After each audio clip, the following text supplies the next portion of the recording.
White സാരീസാട്ടോ ഈ വീഡിയോയിൽ ഞാൻ കാണിക്കുന്നത്. ഇത് ആപ്ലിക് വർക്കാണ്, ഒരു പിങ്ക് ആപ്ലിക് വർക്കാണ് ഇതിൻ്റെ ബോർഡറിൽ വന്നിരിക്കുന്നത്. സോഫ്റ്റ് ടിഷ്യൂവിലാണ് സാരി വന്നിരിക്കുന്നത്. ഇങ്ങനെയാണ് പല്ല് വരിക. അപ്പം ഞാൻ ഈ വൈറ്റിൻ്റെ കുറേ കളക്ഷൻസ് ഇതിനകത്ത് കാണിക്കുന്നുണ്ട്. അപ്പോൾ നമുക്കത് ഓരോന്നായിട്ടൊന്ന് കാണാം. ഇതും പ്യുവർ വൈറ്റിൽ ആപ്ലിക് വർക്കാണ്. ഒരു പിങ്ക് ഷെയ്ഡാണ് കേട്ടോ വന്നിരിക്കുന്നത്. ഇങ്ങനെയാണ് ഈ സാരി ഓൾ ഓവർ വരുന്നത്. 2465 ഈ സാരി വന്നിരിക്കുന്നത്. ഈ ആപ്ലിക് വർക്കാണ് ഇതിനേറെ ഹൈലൈറ്റ് ചെയ്യുന്നത്.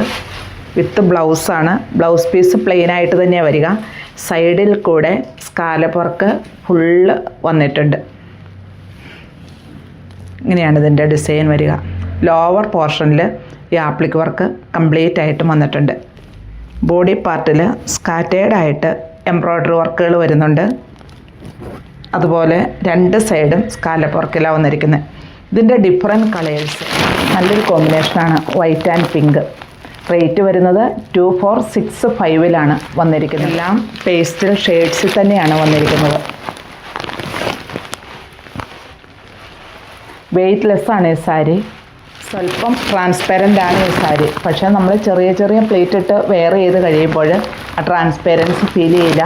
കാരണം ബോർഡർ ഇത്രയും വീതിക്ക് ആപ്ലിക് വർക്കായിട്ട് വരുന്നത് കാരണം.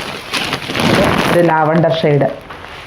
എല്ലാം പേസ്റ്റൽ കളേഴ്സിലാണ് വന്നിരിക്കുന്നത്. അപ്പോൾ ഞാനിത് വിടർത്താത്തത് ഒരെണ്ണം ഞാൻ വെയർ ചെയ്തു, ഒരെണ്ണം വിടർത്തി കാണിച്ചു. അതുകൊണ്ടാണ് കേട്ടോ ബാക്കിത്തേത് വിടർത്താത്തത്. റേറ്റ് വരുന്നത് 2465 ഒരു ടിഷ്യൂ മെറ്റീരിയലാണിത്.